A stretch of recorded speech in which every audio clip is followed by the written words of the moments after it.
Diba? So, ang dami-daming mga isla at ang dami ring iba't ibang klaseng tao, iba't ibang race, at iba't ibang relihiyon. Diba? Ilan ang mga Kristiyano dyan sa Zamboanga? Taas ang kamay, Kristiyano. Wow. In fairness sa inyo, mga Christians, ha? Okay. Ilan ang mga Muslim? Yes, marami rin. O, kita mo, magkatabi na sila, Casey. Pero ang totoo niyan, in the world, hindi lang po sa Pilipinas, realidad po yung hindi nagkakaintindihan, realidad din po yung mayroong diskriminasyon. At hindi yung ignorance, ika nga. But kung minsan, yung technology po natin nakakapalala sa problemang yan. So, panuurin po natin ang isang video ito tungkol sa isang realidad na kung minsan ang technology ay nagiging paraan kung saan nagiging pangdagdag sa problema. Yes. Ate, nakikita nyo naman sa video ninyo na talagang nakikinig ang mga taga Manila, di ba? Yes, yes. So dahil nakikinig ang taga Maynila, panoorin natin ang video ito. Panoorin natin to.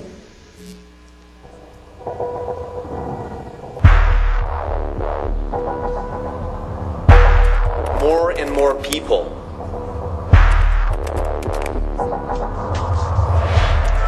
living on less.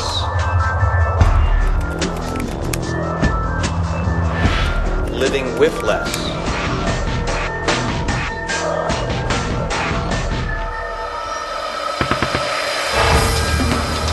Turning up the heat on age-old conflicts of identity, of us against you.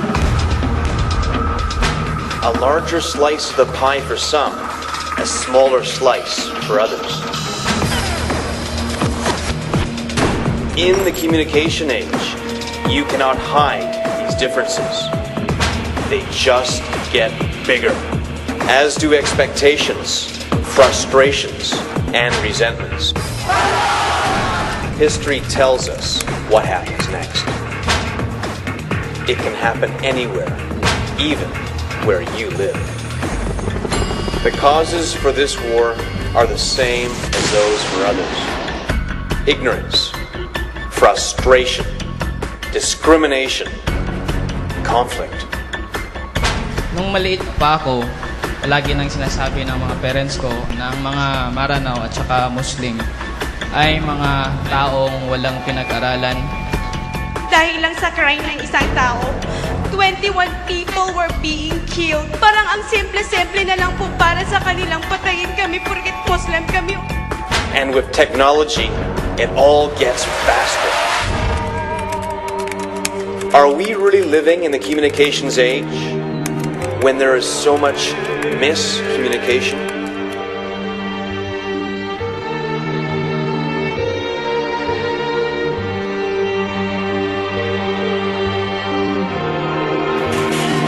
So much information to make you hate.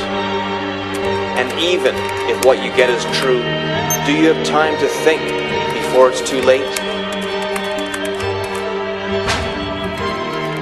Technology is bringing different groups together for the first time in ways that surprise, shock, offend, anger.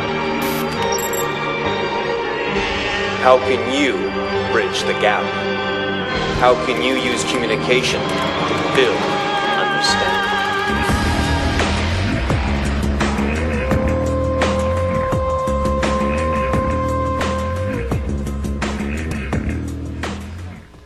Wow. Sino ang nakakaramdam ng moments of seriousness dito? Ako. Okay. Tapos totoo yung casing. Are we really information age or misinformation age? I'm lucky that I know how to speak at least English. Kasi sabi sa video kanina, all they thought all the while na yung mga Maranao hindi nakapag-aral or what. Thank God. I know how to say, I love you guys. Okay, ngayon, Casey. Sige, I'll turn yung turn, ikaw naman dyan. Baka gusto mong itanong sa ating mga audience. Oo, mga taga Zamboanga, syempre, at dito rin mga taga Manila, no? I think we should realize really kung gaano tayo kaswerte or ka-blessed or how grateful we should be na we have this technology to take advantage of, di ba? Sino ba ang thankful na meron tayong internet? Di ba? Oo. O dito, sino? Oo, lahat tayo syempre. Of course, yung mga may ka-chat. With just one Syempre. click, di ba? Lahat ng gusto nyong malaman, nasa mga search engines na. Di ba? Yung Pero mga... gusto kong itanong, Casey, with that video, naitanong na ba natin sa ating sarili, paano ba natin tinitingnan yung people of other faith? Example, Okay. isang Kanina Muslim- tinanong natin, Ate Baicon, no? Yes. Tinanong natin kung sino ang nakapunta na ng Zamboanga. Tama. Di ba? Tinanong din natin sino nang nakapunta ng Manila. Kung wala tayong information technology ngayon, with one snap, nakita natin, di ba? Nakita natin kung anong itsura dyan. Nakita ninyo kung anong itsura ng lugar dito. Pero pagdating naman sa mga relihiyon, sa mga tao, sa mga kaibigan natin, no, sa iba't ibang parte ng Pilipinas, ang tanong, ano ba talaga ang perception natin sa mga taga Mindanao? Sa mga hindi pa nakakapunta doon, sa lahat ng mga naririnigang, nakakapanood ng news, nakapagbasa ng news tungkol sa Mindanao, ano ba ang perception ninyo ng Mindanao? Simulan ko sa'yo for your Zamboanga participants. Taga Zamboanga, gustong itanong ni Casey kung sino, ayun si ate. Sino? Ayun si ma'am. Sige ma'am. Si ate pala. Sige po.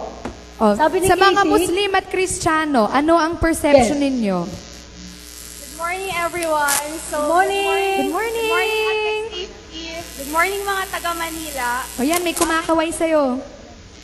My name is Rhea po. Senior student po ako and I'm a Christian.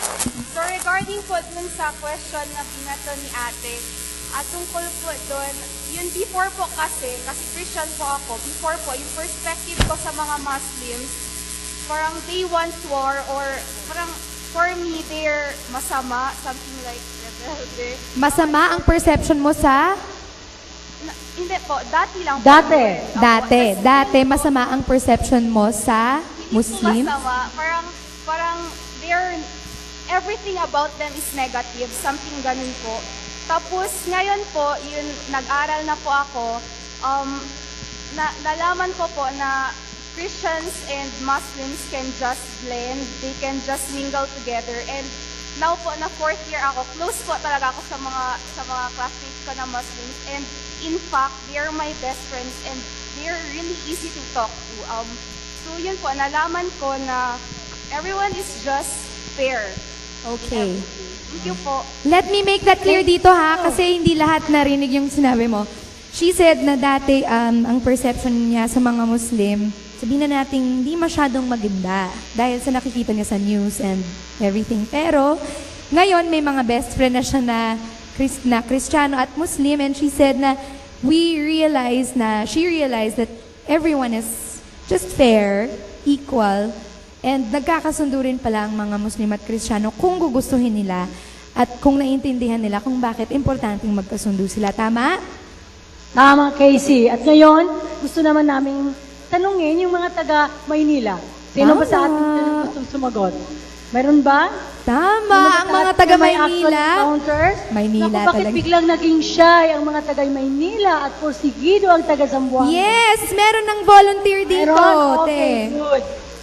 Yay! Okay. Ano ang perception mo sa mga Muslim at Kristiyano? Ano ang nakikita mong... Hi, I am Samantha from Esteban Abada High School, and my perception about Muslim people are somehow warlike people because most of the wars in our country are happening there in Mindanao.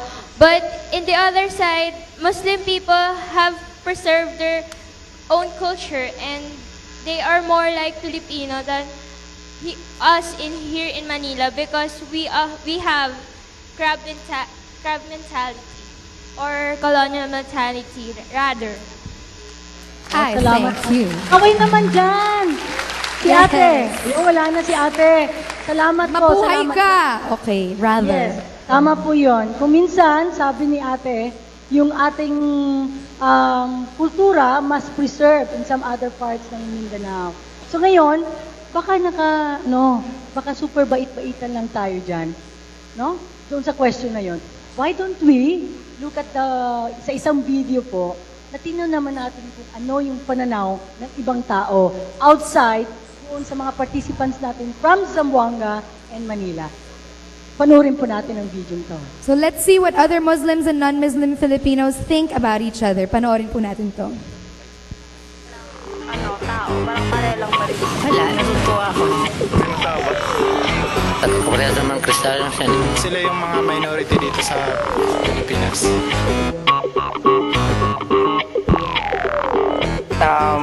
War, they're more on engaged on chaotic, your chaotic doings, ganon. So, but not all, I am not generalizing the Muslims, but those are just experiences or based on reality that I've experienced. When I'm traveling and we see Muslims in the airport, people tend to stare at them, especially if they're really just like, they're covered only, this is the only part that's seen. That's probably like a mild way of putting it. And people start whispering, mga ganon. And my friends themselves will say, oh, Muslim yan, medyo weird. Or baka, you know how they talk about women, they treat women so badly. Basta hindi lang siya maglalapit sa akin kumakain lang siya ng baboy. Non-practicing Christian ako, so I myself do not discriminate or anything. But I'm guessing that like devout Christians would kind of clash with devout Muslims because they have really different religious beliefs. May mga Muslim kasi na iba yung ugali, di ba usually, alam naman natin yung mga Muslim is parang terror. You'd see newspaper headlines or articles saying about 2 Muslims arrested for robbery. Why do you have to define the religion? Why do you put there 2 Catholics arrested for robbery? You don't. Diba? So they're trying to profile people based on their faith.